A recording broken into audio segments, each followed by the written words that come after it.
கர்த்தருடைய பரிசுத்த நாமத்துக்கு மகிமை உண்டாவதாக. දෙවියන් වහන්සේගේ ශුද්ධ නාමයට මහිමේ වේවා. திரும்பவுமாய் உங்கள் மத்தியிலே வந்து ஆண்டவருடைய வார்த்தையை பகிர்ந்து கொள்ள கிடைத்த வாய்ப்புக்காக நான் ஆண்டவருக்கு நன்றி செலுத்துகிறேன். නැවතවරක ඔබ මැදට ඇවිල්ලා දෙවියන් වහන්සේගේ වචනේ බෙදා ගන්න දීපු කරුණාව නිසා මම දෙවියන් වහන්සේට ස්තුතිවන්ත වෙනවා. பாஸ்டருக்கும் என்னுடைய நன்றிகள். ඔබගේ පාලතුමාටත් මම ස්තුතිවන්ත වෙනවා. ஒரு முறை ஒரு மனிதனுடைய மனைவி மரித்து கணவனை அடக்கம் பண்ணிட்டு அந்த விதவை வீட்டுக்கு வந்திருந்தாவாம். එක් දවසක් එක භාර්යාවක් මිය ගිහිල්ලා ඒව භූමදානය කළා වැඳ சுவாமி புருஷයා මිය ගිහිල්ලා ස්වාමි පුරුෂයා මිය ගිහිල්ලා ඊට පස්සේ ස්වාමි පුරුෂයා භූමදානය කළා වැඳ පිස්සරේ නිවසට ගියාලු. அந்த நேரத்துல இன்னொரு மனிதன் ඒ වගේම තවත් මිනිහෙක් வெளிநாடு போயிட்டு විදේශගත වෙලා தன் மனைவிக்கு ஒரு டெக்ஸ்ட் ஒன்று பண்ணாராம். තමාගේ භාර්යාවට ටැක්ස් එකක් යවලු. அந்த டெக்ஸ்ட் மாறி செத்து போனோட மனைவிக்கு வந்துட்டான். ඒක වෙනස් වෙලා මැරිච්ච වූ භාර්යාව වෙතට ආවලු. வெளிநாடு போனவர் எழுதி இருந்தாராம், இங்க பாதுகாப்பா வந்து சேர்ந்துட்டேன். இதை பார்த்தோன்னா இவன் இந்த மனைவிக்கு பெரிய ஷாக்டா போயிட்டா, என்னடா செத்து போனவர் எனக்கு டெக்ஸ்ட் பண்றாருன்னு. ඒ විදේශගත එක්කන ලිව්වලු මම ආරක්ෂිතව ආවා කියලා. එතකොට ඇය හිතුවලු මොනවාද මෙවැනි මේකක් ආවේ මගේ ස්වාමි පුරුෂයා මිය ගිහිල්ලානේ කියලා. ரொம்ப சூடா இருக்கு, ගොඩක් රස්නේ, நீயும் சீக்கிரமா இங்க வர ஆயத்தப்படு. ඔබත් නැවත එන්නට සූදානම් වන්න. இன்னைக்கு நாங்க ஒரு விதவையை பத்தி பார்க்க இருக்கிறோம். අද අපි වැඳ පිස්සිය ගැන බලන්නට යනවා. 1 ராஜாக்கள் 17ஆம் அதிகாரம் එක රාජාවලි 17 වෙනි පරිච්ඡේදය முதல் வசனத்தை வாசிக்கிறீங்களா? පළවෙනි පද ටික කියවමුද? கீலேயாத்தின் குடிகளே, திஸ்பியானாகிய எலியா ஆகாபை நோக்கி, என் வாக்கின்படியே அன்றி இந்த வருஷங்களிலே பனியும் மழையும் பெய்யாதிருக்கும் என்று இஸ்ரவேலின் தேவனாகிய கர்த்தர் நமக்கு முன்பாக நிற்கிற நான் அவருடைய ஜீவனை கொண்டு சொல்லுகிறேன் என்றார். தொடர்ந்து வாசிங்க. பின்பு கர்த்தருடைய வார்த்தை அவனுக்கு உண்டாயிற்று. அவர், நீ இவ்விடத்தை விட்டு கீழ் தேச திசையை நோக்கி போய் யோர்தானுக்கு நேராக இருக்கிற கேரி ஆற்றின் கண்டையில் ஒளிந்து கொண்டிரு. அந்த ஆற்றின் தண்ணீரை குடிப்பாய்.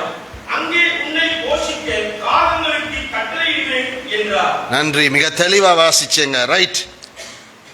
எலியா தீர்க்கதரிசி உங்களுக்கு தெரியும். එලියා අනාගත වක්තතුමා ඔබ සියලු දෙනා මඳුනනවා. ஆகாப்ங்கிற அந்த மோசமான ராஜாக்கு போயிட்டு சொல்றான், நான் சொல்ற வரைக்கும் நீ மழை பெய்யாது. ආබා දරුණු රජතුමාට කියන මම කියන තුර වැසි වසින්නේ නැහැ.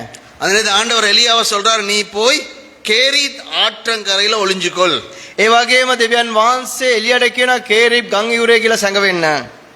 உன்னை போஷிக்க ඔබ පෝෂණය කරන්න. ஒரு பக்கம் அந்த ஆற்றிட தண்ணீர், ரெண்டாவது காகங்களுக்கு கட்டளையிடுவேன். එක් පැත්තකින් ගංගාවේ වතුර, තවත් පැත්තකින් මම කපුටන් කරලා තිබෙනවා. காகங்கள் என்ன செய்துச்சா? Home delivery செய்துச்சு. அந்த கோவிட் காலங்கள்ல வீடுகள்ல இருக்கும் போது ஹோம் டெலிவரி தானே. ඒ කපුටන් මොනවද කරේ? කෑම ඔක්කොම ලෑස්ති කරා. ගෙවල් වලට ජංගම සේවය කරා. என்ன டெலிவரி பண்ணிச்சாம் பார்த்து சொல்லுங்க வசனத்துல. ඒ වචනෙන් මොනවාද ඔවුන් කෑම බෙදුවේ කියලා කියන බලමු. ஒரு நாளைக்கு 2 நேரம் ஹோம் டெலிவரி. என்னென்ன டெலிவரி? දෙවතාවක්. அப்பமும் இறைச்சியும். ரொட்டி சா மாஸ். கடவுள் ஒரு காகத்தை பயன்படுத்தி ஆற்றை பயன்படுத்தி எலியாவை போஷித்தார். දෙවියන් වහන්සේ කපුටන් සහ ඒ ගම් වතුරේ තියෙන ජලය පාවිච්චි කරමින් එලියාව පෝෂණය எங்க කළා. தேவனுக்கு நாங்க சொல்லுவோம் ஜெகோவா ஈரே அல்லது ஜைரேன்னு. අපි දෙවියන් වහන්සේට කියනවා ජෙගෝවා ජෛරේ ඊරේ කියලා. அவர் எங்களுடைய ஆசைகளை சந்திக்க வாக்கு பண்ணல, தேவைகளை சந்திக்க வாக்கு பண்ண. උන්වහන්සේ අපේ ආශාවල් ඉෂ්ට වෙන පිණිස පොරොන්දුනේ නැහැ. උන්වහන්සේ අපගේ අවශ්‍යතාවයන් ඉටු කරන පිණිස පොරොන්දු වෙලා நாங்க තිබෙනවා. நினைக்க கூடாது ஆண்டவர் எங்கட பிசினஸ், எங்கட சம்பளத்தை வச்சு அல்லது எங்கட சபையில இருந்து தான் எங்கட போஷிப்பாருன்னு நாங்க நினைக்க கூடாது. අපි හිතන්න ඕනේ නැහැ අපගේ ව්‍යාපාරවල අපගේ වැටුපේ මනත සභාවතිලද අපේ පෝෂණය කියන කාරණාව. ஆண்டவர் சில நேரங்கள்ல அற்புதமா உங்களோட தேவைகளை சந்திக்கலாம். දෙවියන් වහන්සේ සමහර විට ආස්කම් තුලින් ඔබගේ අවශ්‍යතාවය සපුරන්න පුළුවන්. எனக்கு ஞாபகம் இருக்கு, நான் குளோபல் இம்பாக்ட் என்ற ஒரு ஸ்தாபனத்தை விட்டு விலகும் போது எனக்கு வேலை இருக்கு இல்ல. මට මතකයි ග්ලෝබල් ඉම්පැක්ට් කියන ආයතනයෙන් මම අස්වෙන මොහොතේදී මට රැකියාවක් තිබුණේ නැහැ. அநேகர் கூப்பிட்டாங்க, இங்க ஊழியங்களுக்கு கூப்பிட்டாங்க, மற்றவங்க கூப்பிட்டாங்க. எனக்கு ஆண்டவர் சமாதானத்தை கொடுக்கல எதுக்கும் போக. බොහෝ අය බොහෝ සේවාවන් වලට කැඳේවා. නමුත් මා තුළ සමාදානයක් නැහැ ඒවත් වලට සහභාගී වෙන්න. ஆனா அந்த 2 வருஷம் ஆண்டவர் என்ன அற்புதமா போஷிச்சார். ආමෙන්. ඒ අවුරුදු දෙක තුල දෙවියන් වහන්සේ ආස්කමකින් මාව පෝෂණය எனக்கு කරා. பெரிய விசுவாசம் இருக்குல்ல. මට ලොකු ඇදහිල්ලක් තිබුණේ නැහැ. இந்த மகனை 2வது மகனை கூட்டிட்டு போவேன் பெர்ரா இன்சான்ஸ்ல கனாஷ் டிலைட் 30 ரூபாய்க்கு ஒரு ஸ்வீட் வாங்குவேன். கேட்டா இனிமே எங்களுக்கு சாப்பிட இயலாதான்னு. මගේ දෙවෙනි පුත්‍රයාව පෙරේරන්සේකට කියලා පුංචි කේක් කෑල්ලක් අරගෙන කන රුපියල් 30 මේක අපිට කන්න බැරිද කියලා. එයානෝ මේක අපිට ඊට පස්සේ කන්න ලැබෙන්නේ නැද්ද කියලා. ஆனா நான் எனக்கு பெரிய விசுவாசம் இருக்குல்ல, ஆண்டவர் அற்புதமா சந்திச்சார். මට ලොකු ඇදහිල්ලක් තිබුණේ දෙවියන් වහන්සේ ආස්කමකින් සැපරුවා. முதலாவது மாசம் என்ற நண்பர் ஒரு ஆள் 70,000 காசு என் அக்கவுண்ட்டுக்கு போட்டிருந்தார். පළවෙනි මාසය තුල මගේ මිතුරෙක් කෙවිලා රුපියල් 70000ක මුදල මගේ ගිණුමට බැර කරා. அதுக்கு நீங்க ஏன் இந்த காசை போட்டீங்க? මම ඇහුවා ඇයි මේ මුදල් මට දුන්නේ? எனக்கு வேலை இல்லாத நேரத்துல என்னுடைய நண்பர்கள் உதவி செய்தாங்க. මට රැකියාව නැති මොහොතේ මගේ මිතුරන් මට උදව් அப்படி කරා. அவர் சொன்னார். එහෙම කිව්වා. அப்புறம் நான் படிச்சது ஒரு 5 வருஷம் சென்ட் பெனடிக்ஸ் காலேஜ்ல படிச்சேன். සෙන්ට් බෙනඩික්ට් එකේ තමයි අවුරුදු 5ක් ඉගෙන ගත්තේ. அதுல ஒரு எங்களோட கிளாஸ்மேட்ஸ் கொஞ்சம் பேர் கூடுறதா என்ன வர சொன்னாங்க. சென்ட் பெனடிக்ஸ் கிரவுண்ட்ல நாங்க அந்த சென்ட் பெனடிக்ஸ் கிரவுண்டுக்கு மேல இருக்கிற அந்த ரெஸ்டாரண்ட்ல நாங்க கூடும்போது அவருக்கு தெரியாது நான் வேலை இல்லைன்னு ஒரு எண்ணுலப்ப கொடுத்து கேத்தலிக் ஒரு ஆள் கத்தோலிக்கர் 15,000 எண்ணுலப்ப கடவுள் எனக்கு இதை உங்களுக்கு கொடுக்க சொன்னார்னு கொடுத்தார். මගේ ඉස්කෝලේ මිතුරන්වල මාව කැඳවලා කැම වේලා ගන්න අතරතුරේදී මට ඇම්බුලප්පයක් දුන්නා. මේක දෙවියන් වහන්සේ අපට දෙන්න කියලා කිව්වා. බලද ඔව් කතෝලිකයෙක්. அந்த 2 வருஷம் ஆண்டவர் அற்புதமா ஒரு குறையும் இல்லாம இந்த தேவைகளை சந்திச்சார். ආමෙන්. ඒ අවුරුදු දෙකක් තුල කිසිම අඩුපාඩුවක් නැද දෙවියන් වහන්සේ මගේ අවශ්‍යතාවය නිතු කළා. ஒரு பிரச்சனை எலியாக்கு வருது. எலியாக்கு ஒரு பிரச்சனை வருது. එළියට ප්‍රශ්නයක් එනවා. திடீர்னு பஞ்சத்தினால ஆற்று தண்ணீர் வற்ற துவங்குது. එක පාටම ඒ සාගතය නිසා ගම් ඉවුරේ ජලය ඉඳෙන්නට පටන් ගන්නවා. கொஞ்சம் கொஞ்சமா தண்ணி வற்றி கொண்டிருக்கும் போது அவனோட மனசுல எப்படி இருக்கும்? ටිකෙන් ටිකේ වතුර ඉඳෙන මොහොතේ ඔගේ අදවතර කොහොම තියෙන්නේ නැතිද? நீங்க சும்மா யோசிச்சு பாருங்க. நீங்க கஷ்டப்பட்டு பல வருஷம் உழைச்சி உங்களோட EPF ETF எடுத்து பேங்க்ல போட்டிருக்கீங்க. ඔබ පොඩ්ඩක් හිතලා බලන්න. ඔබ අවුරුදු ගාණක් ඔබ අම්බු කරලා ඔබගේ ETP පගන ඔබ බැංකුවේ ගත කරලා ඇති. இப்ப வாழ்க்கை செலவு கூட கூட அதுல இருந்து எடுத்து அது குறைஞ்சு கொண்டு போகும்போது உங்களுக்கு எப்படி இருக்கும்? දැන් ජීවන වියදම වැඩිලා ඒකෙන් ගන්න මොහොතේ ඒක අඩු වෙනකොට ඔබගේ අදවත කොහොම තියෙයිද? ஏன் ஆண்டவர் இந்த ஆற்றிட தண்ணீரை வற்றி போக பண்ணினார்? ඇයි දෙවියන් වහන්සේ මේ ගඟේ ජලය ඉඳෙන්නට සැලසුවේ? என்ன காரணமா இருக்கும்னு நினைக்கிறீங்க? ඒ කාරණාව කුමක් තියෙද කියලා ඔබ සිතනවාද? சில நேரங்கள் ஆண்டவர் ஏதோ ஒரு வழியில சந்திச்சு கொண்டிருப்பார். ஒரு பிசினஸா இருக்கலாம், வேலையா, திடீர்னு அது எல்லாம் அப்செட் ஆயிரும். பிசினஸ் டவுன் ஆயிரும், வேலையில பிரச்சனை வந்துரும். සමහර ව්‍යාපාරවල ප්‍රශ්නේ, ඒ රැකියාවේ ප්‍රශ්න ඇති වෙයි. கடவுள் எதிர்பார்க்கிற ஆண்டவர் எந்த ஊடகத்துக்கூடாக எங்கட தேவைகளை சந்திக்கிறாரோ அந்த ஊடகத்துல நம்பிக்கை வைக்காம ஆண்டவர்ல மாத்திரம் நம்பிக்கை வைக்கணும்னு எதிர்பார்க்க. දෙවියන් වහන්සේ බලාපොරොත්තු වෙන කුමන ආයතන තුලින්ද අපිට පැමිණෙන්නේ? ඒ උපකාරය මත අපි බලාපොරොත්තු නොවේ. දෙවියන් වහන්සේ මත අපගේ බලාපොරොත්තු තියන්න. போதகர்மார் சபையிலயோ சபை காணிக்கைகளோ நம்பிக்கை வைக்க கூடாது. පාලකවරු සභාවේ කාරණාව තුල ඇදිලා තබන්න හොඳ නැහැ. தொழில் செய்யறவங்க நீங்க உங்களோட தொழிலையோ உங்களோட சம்பளத்திலயோ உங்களோட வியாபாரத்திலயோ நம்பிக்கை வைக்க வேணாம். රැකියා කරන අය ඔබගේ වැටුපෙන් ඔබගේ ආයතන තුල ඔබ ඇදහිලා තියන්න හොඳ නැහැ. படிக்கிற பிள்ளைகள் உங்களோட அப்பா அம்மால நம்பிக்கை வைக்க வேணாம் பணத்துக்கு. අධ්‍යාපන කටයුතු කරන දරුවන් ඔබගේ දෙමව්පියන් මත විශ්වාස කරන්න එපා මුදල් නිසා. ஆண்டவரை மாத்திரமே நம்பி நாங்க ஜீவிக்க பழகிறது. දෙවියන් වහන්සේ පමණක් විශ්වාස කළව ජීවත් විය යුතුයි. ஆண்டவர் ஒரு நாளும் எங்களை கைவிட மாட்டார். දෙවියන් වහන්සේ කිසි විටක අපි අත්හරින්නේ නැහැ. நம்பினவங்க கைவிடலாம். අපි විශ්වාස කරපුවා අපි சில අත්හරිනවා. காரியங்களை நான் நம்பி கொண்டிருப்போம். சில நேரம் ஆண்டவர் அந்த காரியங்களை எங்களை விட்டு அகற்றிடும். සමහර කාරණාවන් අපි විශ්වාස කරලා ඇති. ඒ කාරණාවන් දෙවියන් වහන්සේ පා කරලා ඇති. சில நல்ல ஒரு இடத்துல சபையை நடத்தி கொண்டு வந்திருக்காங்க. சில போதுமா திடீர்னு வந்து அவங்க சொல்லுவாங்க எங்கட இடம் எனக்கு வேணும்னு கேட்டுருவாங்க. සමහර හොඳ ස්ථානක පාලකවරු සභාව පවත්වන එක පාටම වෙලා ඊටම අපිට ඕන කියලා ඉල්ල அல்லது ගන්නවා. நாங்க ஒரு வீட்டுல கூலிக்கு இருந்து கூட திடீர்னு வந்து கூலிக்கு எங்கட வீட தானு கேட்டுருவோம். எங்கட கையில காசு இருக்காது, அட்வான்ஸ் பே பண்ண. සමහරලාට අපි නිවසක සභාව පවත්වන මොහොතේදී නිවස ඉල්ල නමුත් කුලිය ගෙවන්න පාප ගැතේ මුදල් නැතුව ඇති. காசுகள் சேர்த்து கொண்டு வரணும். அட்வான்ஸ் கட்ட பொறுப்பு இல்லாம என்கிட்ட காசு இல்லைன்னு சொல்லக்கூடாது. ஒழுங்கா சேர்த்து கொண்டு வரணும். අපි මේ මුදල ගෙවන පිණිස අපි එකතු කරලා ඉන්න ඕනේ. අපි ඒකට හේතු කාරණා කියන්න බෑ. ஆனாலும் ஆண்டவர்களை அற்புதமா சந்திக்கிறது. නමුත් දෙවියන් වහන්සේ ආස්කම් තුලින් අපගේ අවශ්‍යතාවය නිතු කරන දෙවියන් எந்த වහන්සේ. வழியில காசு வருதோ அந்த வழியில நம்பிக்கை வைக்க வேணாம். ஆண்டவர்ல நம்பிக்கை வைக்க. කොයි මාර්ගයෙන්ද අපිට මුදල් එන්නේ? මේ මාර්ගය මත විශ්වාස කරන්න එපා. දෙවියන් වහන්සේ මත විශ්වාස කරන්න. ஆண்டவரோட செகண்ட் பிளான் இவரை போஷிக்க. දෙවියන් වහන්සේගේ දෙවෙනි සැලසුම පෝෂණය කරන්න. சபையில ஏதாவது தேவை வந்தா நாங்க என்ன நினைப்போம்? සභාවට මොනවාර අවශ්‍යතාවයක් වුණොත් අපි මොනවද කල්පනා කරන්නේ? இவர் ஒரு நல்ல பிசினஸ் செய்யறாரு, இவர்கிட்ட கேட்போம். මෙයා හොඳ ව්‍යාපාරිකයෙක්, මෙයාගෙන් ඉල්ලමු. இல்ல இவருக்கு ஒரு நல்ல ஜாப் இருக்கு, பெரிய சம்பளம் இருக்கு, இவர்கிட்ட கேட்போம். මෙයාට හොඳ රැකියාවක්, ලොකු වැටුපක් තියෙනවා, මෙයාගෙන් ඉල්ලමු. யாராவது நினைப்போமா சபையிலே கஷ்டப்படுற ஒரு ஆளை கொண்டு ஆண்டவர் சபையில தேவையை சந்திப்பார், அல்ல ஆண்டவரோட ராஜ்யத்துல தேவையை சந்திப்பார் நாங்க யோசிப்போமா? අපි කවුරු විශ්වාස කරනද සභාවේ ඊටාම අපහසු මිනිසෙක් තුලින් දෙවියන් වහන්සේ පෝෂණය කරන එමෙතන දෙවියන් වහන්සේගේ රාජ්‍ය ගොඩනගනවා කිය? ஆண்டவர் எலியாவை அனுப்புறாரு சாரிபாத்னு ஒரு ஊருக்கு. දෙවියන් වහන්සේ එලියාව යන සාරිබත් කියන දේශයට. அது இஸ்ரவேல் ஒரு பட்டணம் இல்ல. ඒක ඉස්රායෙල් දේශයක් නෙවෙයි. இது பலஸ்தீனோட மேற்கு கரையில தூரத்துல இருந்த புறஜாதி பட்டணம். මේක පලස්තීනයේ තියෙනා වූ අන්‍ය ජාතික ප්‍රදේශයක්. தீரு சீதோனுக்கு இடையில இருந்த ஒரு மத்திய தரைக்கடலில் அமைந்துள்ள ஒரு பினிக்கே பட்டணம். තීර් සිදෝන් කියන මධ්‍යම ස්ථානයේ තිබෙනා වූ ස්ථානයක්. ஒரு சீதோன் பட்டணம்னு சொல்லலாம். සීදෝන් ප්‍රදේශය කියලා කියන්න පුළුවන්. இன்னைக்கு லெபனான்ல இருக்கிற இடம். අද ලෙබනෝන් ප්‍රදේශයේ තියෙනා වූ ස්ථානය. யோசிச்சு பாருங்க, ஆண்டவர் இவ்வளவு பேர் இருக்கும்போது லெபனானுக்கு அனுப்புறாரு எலியாவை. බලන්න මෙච්චර ස්ථානවල තිබෙන මොහොතේ දෙවියන් වහන්සේ එලියාව ලෙබනෝන් වලට යවනවා. நீங்க பாத்தீங்கன்னா அதுக்கு அருகில தான் எசபேல் ராணி இருந்தா. ඒකේ අසබඩ තමයි යෙසබෙල් රජින හිටියේ. உண்மையில போனா எதிரிட கோட்டைக்கிட்டே ஆண்டவர் போக சொல்றாரு. ඒ සතුරාගේ මුර කඳුර ළඟටම දෙවියන් වහන්සේ යන්න කියනවා. ஆச்சரியமா இருக்குதானே? ඒක පුදුමයිනේ. இவ பயங்கரமா பாகால வணங்கி கடவுள் ஊழியக்காரங்களை அழிக்கிற பயங்கரமான ஒரு மனுஷி இருக்கிற இடத்துக்கு கிட்டே ஆண்டவர் அனுப்புறாரு. ඒ භයානක ස්ත්‍රිය ළඟටම දෙවියන් වහන්සේ යවනවා. அங்க போயிட்டு யார்கிட்ட அனுப்புறாரு? அந்த லெபனான்லயே இருக்கிற ஒரு பெரிய பணக்காரன்ட்டே அனுப்புறாரு. කාවිතර දෙවන්නේ ලෙබනෝන් ඉන්න මාතු පෝසත් මිනිහෙක් ළඟට දෙවන්නේ. ஒரு ஏழை விதவை. දුප්පත් වැන්දුපුවා. அவருக்கு ஒரு வீடு இருந்துச்சு, கணவன் இருக்கும்போது நல்லா இருந்திருக்கலாம். இப்ப கணவன் இல்ல, ஒரு பிள்ளை இருக்குது. இவ பஞ்சத்தினால சாப்பிடவே வழி இல்ல. ඇය පුරුෂයෙකුට හොඳින් ඉන්න පුළුවන්. නමුත් මේ සාගතය නිසා කුසගින්න සිටිනවා. 17 அதிகாரம் 10 11 வசனங்களை வாசிங்க. 17 அப்படியே அவன் எழுந்து சாரிபாத்துக்கு போனான். அந்த பட்டணத்தின் ஒளிந்த வாசலுக்கு அவன் வந்தபோது அங்கே ஒரு விதவை விறகு பொறுக்கிக் கொண்டிருந்தாள். அவன் அவளை பார்த்து கூப்பிட்டு, நான் குடிக்கிறதுக்கு கொஞ்சம் தண்ணீர் ஒரு பாத்திரத்தில் எனக்கு கொண்டு வா என்றான். கொண்டு வர அவள் போகிற போது அவன் அவளை நோக்கி கூப்பிட்டு, கொஞ்சம் அப்பமும் உன் கையிலே எனக்கு கொண்டு வா என்றான். ரைட், நன்றி. ස්තුතියි.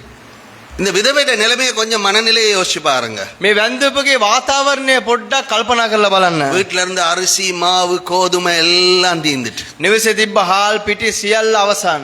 இப்ப கடைசியா மிஞ்சி இருக்கு கொஞ்சம் மாவும் கொஞ்சம் எண்ணெயும். அது அப்ப எவ்வளவு நாளுக்கு அது சாப்பிடலாம்? அவ ஒரே ஒரு நேரம், அதாவது அவங்களோட கடைசி உணவு. දැන් අන්තිමට ඉතුරුලා තියෙන්නේ පිටි ටිකකුයි තෙල් ටිකකුයි කේවෙන ආහාර වේලද ඒක අන්තිම ආහාර වේල. சரியா? இப்ப இது அவருடைய லைஃப்ல கடைசி நாள். ඇයගේ ජීවිතය තුල අන්තිම දවස්. இனி இந்த ஒரு சாப்பாடு தான் சாப்பிட போறோம், அப்புறம் எங்களுக்கு சாப்பாடு இல்ல. දැන් මේ ආහාර වේල පමණයි භුක්ති විඳින්න මින්පස්සෝ කෑම වේලක් அந்த නෑ. வாழ்க்கையில கடைசிக்கு அல்லது இறுதிக்கே வந்துட்டா. ඇයගේ ජීවිතයේ අවසන් මොහොතට ආවා. நம்பிக்கையெல்லாம் செத்துட்டு බලාපොරොත්තු මිය ගිහිල්ලා. இந்த உடனே இந்த பஞ்சம் இல்லாம போக போறது இல்ல. ඊට විකසින්ම මේ සාගතේ නැති වී යන්නේ இந்த නෑ. ஒரு சாப்பாடு தவிர அடுத்த வேலைக்கு சாப்பாடு இல்ல. මේ ආහාර වේල ඇරෙන්නේ ඊළඟ ආහාර වේලයක් නැහැ. தண்ணி கேட்டா கொடுக்கலாம், பிரச்சனை இல்ல. වතුර ඉල්ලුවොත් දෙන්න පුළුවන් එක ප්‍රශ්නයක් ஆனா නෑ. அடுத்த என்ன ரெண்டாவது கேட்கும் போது எங்களுக்கு கொஞ்சம் சாப்பாடு கொண்டு வான்னு அவட மைண்ட்ல எப்படி இருக்கும்? දෙවෙනි වතාවට කෑම වේලක් ගේන කියන මොකද ඇයගේ කල්පනාව කොහොමද ඒද? உங்களுக்கே சாப்பிட காசு இல்லாம இருக்கும்போது பக்கத்து வீட்டுக்காரங்க இன்னைக்கு சாப்பாடு இல்ல, எனக்கு எவ்வளவு சரி தரையலுமான்னு கேட்டா உங்களுக்கு எப்படி இருக்கும்? ඔබටම කෑම වේලක් නැති මොහොතේ අල්ලපු නිවසේ කියනවා මට කෑම වේලක් ගන්න සල්ලි දෙන්න කිව්ව මොකද ඔබට කොහොමද ඒද? அப்ப என்ன சொல்றாரு இந்த இடத்துல? මේ ඉස්සන මොනවද කියන්නේ? அதற்கு அவள் 12ஆம் வசனம், அதற்கு அவள், பானையில் ஒரு பிடி மாவும் கலயத்தில் கொஞ்சம் எண்ணெயுமே அல்லாமல் என்னிடத்தில் ஒரு அடையும் இல்லை என்று உம்முடைய தேவனாகிய கர்த்தருடைய ஜீவனை கொண்டு சொல்லுகிறேன். இதோ நானும் என் குமாரனும் சாப்பிட்டு செத்து போக அதை எனக்கும் அவனுக்கும் ஆயத்தப்படுத்துகிறதற்கு 2 விறகு பொறுக்குகிறேன் என்றார். நன்றி. அவட வாழ்க்கையில இறுதிக்கே வந்துட்டா. ඇයගේ ජීවිත අවසන් තත්ත්වයට ආවා. நான் இந்த புத்தகம் ஒன்று 2 புத்தகங்கள் எழுதியிருக்கேன், வெளிச்சத்துக்கு வராத வீராங்கனைகள்னு. அதுல இவட வாழ்க்கைக்கு நான் எழுதின பேர் வாழ்வின் முடிவில் தொடக்கத்தை கண்ட விதவை. මම පොත් දෙකක් ලියලා තිබෙනවා. නමුත් මම ඒකට ඇයට දීපු මාතෘකාව வாழ்க்கையின் முடிவில் ஆரம்பத்தை கண்ட விதவை. ජීවිතයේ අවසාන තුලදී පටන් ගැනීම දැක්කා වූ ස්ත්‍රිය. நேற்று நைட்டு நான் ஒரு வீட்டுக்கு போயிருந்தேன். அந்த பெண் உடைந்து போயிருந்தா. ඊයේ රාත්‍රියේ මම එක නිවසකට ගියා. ඒ ඊට ස්ත්‍රිය ඉතා කැඩුන ස්වභාවයකින් සිටියේ. அவ யார திருமணம் முடிக்க இருந்தாவோ அவன் ஏமாத்திட்டான். ඇය කාවද විවාහ කරගන්න හිටියේ ඌව රැවට්ටුවා. அவட வாழ்க்கையே ஷட்டர்ட், உடைஞ்சு போயிட்டு, நம்பிக்கை இல்லாம போயிட்டு, சர்ச்சுக்கு போறது இல்ல, கடவுளை குறிச்சு அவட கசின், அவட 30 சொச்சம் வயசு அவட கசின் புருஷனும் செத்துட்டாரு. எல்லாம் அவ பாதிச்சு ஒரு ஒரு ஒரு வாழ்க்கையில விரக்தி நிலையில வேலையை விட்டுட்டு சர்ச்சுக்கு போறது இல்ல, வீட்டுல இருக்கிறார். ඇයි සභාවට යන්නේ නැහැ. ඇගේ ජීවිතේ එපා වෙලා, ඇගේ සහෝදරිගේ ස්වාමි පුරුෂයා මැරිලා, ඇගේ රස්සාව නැති වෙලා කිසිම දෙයක් එපා වෙලා இன்னைக்கு சில பேர் வந்து வெளியில நல்லா இருப்பாங்க, கார்கள்ல வருவாங்கன்னா லட்சக்கணக்கில் கோடி கணக்கில் கடன்காரங்க அழுத்துற பிரச்சனை, தற்கொலை பண்ணி கொள்வோமான்னு யோசிக்கிற நிறைய பேர் இருக்கிறாங்க. සමහර හොඳ යාන වාහනවලින් ආවට ඔවුන් ගොඩාක් කෙවිල්ල ඔවුන් ණය ප්‍රශ්න වල ඉන්න ණය ප්‍රශ්නේ තෙරපෙන නිසා ඔවුන්ගේ ජීවිත අවසන් කරගමුද කියලා ඔවුන් சில හිතනවා. நேரங்கள்ல பிள்ளையோட பிள்ளையான வழினால ஐயோ என்ற வாழ்க்கை இனி பிள்ளை சரியான வழிக்கு வருவானால், அது கணவன் இப்படி மாறுவாரா, மனைவி மாறுவாவா, எங்கட வாழ்க்கையில சில நேரங்கள்ல விரக்தி அடைஞ்சி வாழ்க்கையோட இறுதிக்கே வந்துட்டோன்னு மாதிரி நாங்க நினைக்கலாம். සමහරට අපගේ දරුවා වැරදි මාර්ගයෙන් යනකොට දරුවා ඇදෙයිද නැත්නම් ස්වාමි පුරුෂයා ඇදෙයිද කියන මොහොතේදී අපගේ ජීවිතේ එපා වෙලා අන්තිම මොහොතට එනවා. ஆனால் முடிவிலும் ஒரு ஆரம்பத்தை ஏற்படுத்துறோம் எங்கட ஆண்டவர். ආමේන්. නමුත් අවසානය තුල පටන් ගැනීමක් ඇති කරන එක අපේ දෙවියන් වහන්සේ. மரித்து போன சூழ்நிலைகளிலும் நம்பிக்கையை கொடுக்கிறவர் எங்கட ඒ ஆண்டவர். මැරිච්ච ස්වභාවය තුල බලාපොරොත්තුවක් දෙන්නවා අපේ දෙවියන් වහන්සේ. நானே வேதனையில இருக்கிறேன், நானே பிரச்சனையில இருக்கிறேன், இன்னொரு ஆள் என்கிட்ட வந்து உதவி கேட்கிறாங்க. මමම වේදනාවෙන් මමම ප්‍රශ්නයෙන් ඉන්නවා, තවත් කෙනෙක් කියලා මගෙන් උපකාරය ඉල්ලනවා. உங்களுக்கு எப்படி இருக்கும்? ඇයිට කොහොම තියෙන්නේ නැතිද? என்ன ரெண்டு பேருக்கு கடைசி சாப்பிட அதுல ஒரு கடினமான ஒரு வேண்டுகோள். තව දෙන්නට අන්තිම කෑමේල ඒකිනුත් දරුණු කාරණාවක්. சரி, அதெல்லாம் சரி, நீ உனக்கும் மகனுக்கும் செய், அதுக்கு அதுல முதல் பகுதி எங்களுக்கு எடுத்துட்டு வா. හරි ඔබට හැමදේම ඔබ කරගන්න, ඒක පෙතම කාදේ මට ගෙන එන්න. தேவனை அறியாத விதவை கடினமான தேவனுடைய வார்த்தைக்கு கீழ்ப்படிந்தாள். දෙවියන් වහන්සේ නොදන්නා වූ ස්ත්‍රිය දෙවියන් වහන්සේගේ බලවත් වූ වචනයට කීකරුණා. நாங்க ஆண்டவரோட வார்த்தைக்குள்ள இஷ்டமானதுக்கு மட்டுமில்ல, கஷ்டமானதுக்கும் கீழ்ப்படிய இருக்கு. අපි දෙවියන් වහන්සේගේ වචනේ ප්‍රිය දේවල් වලට විතරක් නෙමෙයි, අපහසු කාරණාවලදීත් කීකරුවිය යුතුයි. ஆண்டவர் சொன்னார்னா நீங்க உங்களோட வியாபாரத்தை களவு, ஏமாற்று, வஞ்சகம் இல்லாம நேர்மையா செய்யுங்கன்னு, அதுக்கு நாங்க கீழ்ப்படிய இருக்கு. දෙවියන් වහන්සේගේ ඔබගේ ව්‍යාපාරයේ වංචාවක් සොරකමක් නැතුව ඒක නිසියාකාර ධර්මිෂ්ඨව කරන්න කියලා ඒකට කීකරුවිය යුතුයි. விசுவாசி அவிசுவாசிய திருமணம் முடிக்க கூடாதுன்னு ஆண்டவர் சொன்னார்னா நாங்க அதுக்கு கீழ்ப்படிய இருக்கு. ඇදිලිවන්තයෙක් නොඇදිලිවන්තයෙක් විවාහ කරගන්න හොඳ නැහැ කියලා කිව්වොත් ඒකට අපි කීකරුවිය යුතුයි. திருமணத்துக்கு புறம்பான ஒரு தவறான உறவிற்கு இதை டிபார்ட்னு சொன்னா அதுக்கு கீழ்ப்படிய இருக்கு. විවාහයෙන් පස්සේ වැරදි සම්බන්ධතාවය නතර කරන්න කියලා කිව්වොත් ඒක අපි නතර කළ යුතුයි. அல்லது உங்களோட வாழ்க்கையில பொய் சொல்ற ஒரு பழக்கம், கோல் சொல்ற ஒரு பழக்கம் இருக்குன்னா ஆண்டவர் அதை பேசுறாருன்னா நீங்க அதை நிப்பாட்ட இருக்கு. එහෙම නැත්නම් ඔබගේ ජීවිතේ බොරු කියන නැත්නම් කේලම් කියන කාරණාවක් තිබෙනවා නම් දෙවියන් වහන්සේ එපා කරන ඒ කාරණාව නතර சில කරන්න. வேளையில ஆண்டவர் உங்களை ஊழியத்துக்கு அழைச்சிருக்கலாம், பலமுறை அழைச்சு நீங்க கீழ்ப்படியாம இருக்கலாம். සමහර දෙවියන් වහන්සේ සේවයට බොහෝවර කැඳවල ඔබේකට කීකරු නොවි ඉන්නට පුළුවන්. சில எங்கட சுகபோக வலயங்களை விட்டு எங்களுக்கு கிடைக்கிற அந்த என்ன சொல்லுவாங்க கம்ஃபர்ட்ஸ் விட்டு வெளியே வர நாங்க விருப்பம் இல்லாம இருக்கோம். සමහර අපගේ පාසුකම් රාමුවක් තුල අපි ඒකෙන් බැහැර වෙන්න බැරුව අපි ඉන්නට පුළුවන්. எனக்கு தெரிஞ்ச ஒரு சகோதரி මට දන්න සහෝදරියක් நர்ஸ், එයා නර්සින්, கடவுளோட அழைப்பு இருந்துச்சு மிஷனரியா போக. දෙවියන් වහන්සේගේ කැඳවීම තිබ්බ මිෂනරියෙක් ලෙස යන්න. அவ மிஷனரி பயிற்சிகளுக்கு எல்லாம் வந்தா, මිෂනරි පුහුණු වලට ඔක්කොම සහභාගී அந்த වුණා. நேரத்துல ஒருவனோட காதல் உறவுக்கு உட்பட்டா. ඒ මොහොතේ ඇය තවත් කෙනෙක් සමග ප්‍රේම සම්බන්ධතාවක් ඇති වුණා. எல்லாத்தையும் விட்டுட்டு அவனோட லவ் போனா கடைசியா ரொம்ப காலம் கழிச்சு கேள்விப்பட்ட அந்த காதலும் உடைஞ்சு போயிட்டு. සියලු දේවල් අතහැරලා ප්‍රේම සම්බන්ධතාවයෙන් ගියා. ඊට පස්සේ පෞගා කාලයකට ආරංචි වුණා ඇගේ ජීවිතේ සියල්ල නතර වෙලා කියලා. இன்னொருத்தர திருமணம் முடிச்சா அவரும் செத்து போயிட்டார். තව කෙනෙක්ව විවාහ වුණා, ඔහුත් මිය ගියා. ஒரு முறை திடீர்னு அவட நம்பர் எனக்கு கிடைச்சி நான் கால் பண்ணும்போது அவ சொன்னா, நான் ஆண்டோட அழைப்பை விட்டு ஓடிட்டேன், இப்ப நான் அதை உணர்றேன், நான் மனம் திரும்புறேன்னு திரும்ப வந்து திரும்ப மிஷனரியா போக தன்னை ஒப்பு கொடுத்து ஃபீல்டுக்கு போயிருக்கிறா. මට ඩග්ගල ඇයගේ නම්බරය යමෙලා ඇයට ඇමතුමක් දුන්න මොකද ඇය කිව්වා මම දෙවියන් වහන්සේගේ වචනෙට කීකරු නොවි මගේ ජීවිතේ නැතුණා. නමුත් දැන් මම පසුතැවිලි වෙලා දෙවියන් වහන්සේගේ කාරණාව කරනවා කියපු නිසා දැන් ඇය හොඳ මිෂනරි සේවයක් කරනවා. ஆண்டவர் எங்களுக்கு மற்றவங்களுக்கு நற்செய்தி அறிவிக்க கட்டளையிட்டு இருக்கிறார். දෙවියන් වහන්සේ අන් අයට සුභාරංචි ප්‍රකාශ කරන අනකල්ලා තිබෙනවා. பக்கத்து வீட்டுல இருக்கிறவங்க, எங்களோட படிக்கிறவங்க, வேலை செய்யறவங்களுக்கு எங்களோட வாழ்க்கை மூலமா, வார்த்தை மூலமா ஆண்டவரை பத்தி சொல்றோமா? අල්ලපු නිවසෙන් අපේ රැකියාව කරන පාසලේදී අපගේ ජීවිතය තුලින් උන්වහන්සේගේ සුභාරංචි අපි சகல කියනවා. ஜாதிகளுக்கும் நற்செய்தி அறிவிங்கன்னு சொல்லி ஆண்டவர் சொல்லி இருக்கிறார். සියලුම ජාතියන්ට සුභාරංචි ප්‍රකාශ කරන කියලා දෙවියන් වහන්සේ කියලා තිබෙනවා. நாங்க எங்கட இடம்னு மட்டுமே இருக்கிறோமா? අපි අපගේ ස්ථානය කියලා පමණක් ඉන්නවද? ஒரு முறை தகப்பன் ஒரு தூர இடத்துக்கு போகும்போது மகனுக்கு சொன்னாரா, இந்த கராஜ சுத்தம் பண்ணி வைன்னு. පියා දුර දේශයකට යන්න පැතුවෙන් පුත්‍රයාට කිව්වා මගේ ගෑරේජ් එක සුද්ධ කරලා තියන්න කියලා කිව්වලු. அப்பா வந்து பாக்குறாரா, மகன் சுத்தம் பண்ணி வச்சு இல்லையா? තාත්තා ඇවිල්ලා බලනවලු ඒ පුතා පවිත්‍ර කරලා නැහැලු. அப்பா கேட்டாரா, உனக்கு என்ன சொல்லிட்டு போனேன்? එතන අනගලකවල මම ඔබට මොනවද කියලා ගියේ? கராஜ துப்பர பண்ணி வைக்க. ඒ ගරාජ් එක පවිත්‍ර කරලා තියන්න. அப்ப இந்த பாருங்க, இந்த பூந்தோட்டத்தை நான் உங்களை நட்டி இருக்கிறேன் பாருங்க, எவ்வளவு அழகா இருக்கு பூச்செடிகள். තාත්තේ බලන්න මේ මල්වත්ත මම ලස්සනට ඉටවලා තියෙන එක කොච්චර பாருங்க, ලස්සනයිද. உங்களோட புத்தக லைப்ரரி எவ்வளவு அழகா அடுக்கி இருக்கேன். බලන්න මම පොත් ලයිබ්‍රරිය කොච්චර ලස්සන අඩු කරලා තියෙනවද. அதெல்லாம் நல்லதுதான். நான் சொன்னதை நீ செய்தியா? ඒව ඔක්කොම හොඳයි තමයි. මම කියපු කාරණා ඔබ කරාද. ஆராதனை நடத்துறங்க, அது சரிதான். නමස්කාර දේමේ පවතනේ කාරී. ஜெப கூட்டங்கள் நடத்துறங்க, சரிதான். ගොරැස්සින් පවතනේ කාරී. பக்கத்துல உள்ளவங்களுக்கு நற்செய்தியை சொல்றீங்க, சரிதான். අසලින් එකන සුභාරංචි කියන சில හොඳයි. பேருக்கு உதவிகள் செய்றீங்க, சரிதான். සමහරට උපකාර කරන හොඳයි. ஆனா பிரதான கட்டளை நிறைவேற்ற நீங்க என்ன செய்றீங்க? නමුත් ප්‍රධාන අන ඉටු කරන්න ඔබ මොනවද කරන්නේ. உங்களுக்கு தெரியுமா, இன்னும் இலங்கையில 2 மில்லியன் முஸ்லிம்கள் சந்திக்கப்படாதவங்களா இருக்கிறாங்க. තාමත් මිලියන 2ක් මුස්ලිම්වරු සුභාරංචි අමු වෙන්නේ නැතුව අය ඉන්නවා. அவங்கள ஆதாயப்படுத்த வேண்டிய ஒரு பொறுப்பு எங்களுக்கு உண்டு. ඔවුන් සූදානම් කරන වගකීමක් ඔබට මඩත් තිබෙනවා. இலங்கைக்கு பக்கத்துல இருக்க மாலைத்தீவு ලංකාවේ අසල තිබෙන මොල්ඩිව් ஒரு சபை கட்டிடம் இல்ல. එක සභාවේ ගොඩනැගිල්ලක්වත් නැහැ. மாலைத்தீவு ஒருத்தர் நான் கிறிஸ்தவன்னு சொன்னா இங்க நான் ஒரு LTT இல்லாட்டி ISIS சொல்ற மாதிரி ஜெயில போட்டுருவாங்க. මාලදිවයිනේ ඇවිල්ලා මම කිතුනෙක් කිව්වොත් ISIS නැත්නම් සස්තවාදයේ කියන කාරණාවට උංග සිරගත කරනවා. மாலைத்தீவு ஒருத்தன் பைபிளை கையில வச்சிருந்தா, பொம்மை கையில வச்சிருக்க மாதிரி எனக்கு தெரிஞ்ச ஒரு ஆள் பைபிள் பகுதிகளை வச்சிருந்தனால 3 வருஷம் ஜெயில இருந்தார். මම දන්නේ එක්කෙනෙක් ඒ බයිබලයේ කොටස් තියාගත්ත නිසා අවුරුදු 3මාරක් සිරගත වුණා. தெய்வலையில் எத்தனையோ மால்டிவியன்ஸ் இருக்கிறாங்க. දෙවිවල ප්‍රදේශයේ ගොඩක් මාලදිවයිනේ මිනිස්සුන් ඉන්නවා. ஆப்கானிஸ்தான், අෆ්ගානිස්තානය, வட சைப்ரஸ், වඩ සයිප්‍රස්, எங்கட மிஷனரி ஊழியம் செய்யற ஒரு இடம் இருக்கு, ஒரு மக்கள் இருக்கிறாங்க, மினிகோயின். அவங்க மத்தியில ஒரு சபை இல்ல, ஒரு விசுவாசி. අපි මිෂනරි සේවය කරන්නව ස්ථානයක් තිබෙන එක සභාවක්වත් ඒ ස්ථානයේ இந்த නැහැ. பிரதான கட்டளையை நிறைவேற்ற இந்த நாடுகளுக்காக, மிஷனரிகளுக்காக நாங்க ஜெபிக்கிறோமா? අපි ප්‍රධාන අරමුණ ඉටු කරන්න මේ දේශයෙන් උදෙසා සුභාරංචි උදෙසා අපි යාඥා කරනවද? கொடுக்கிறோமா?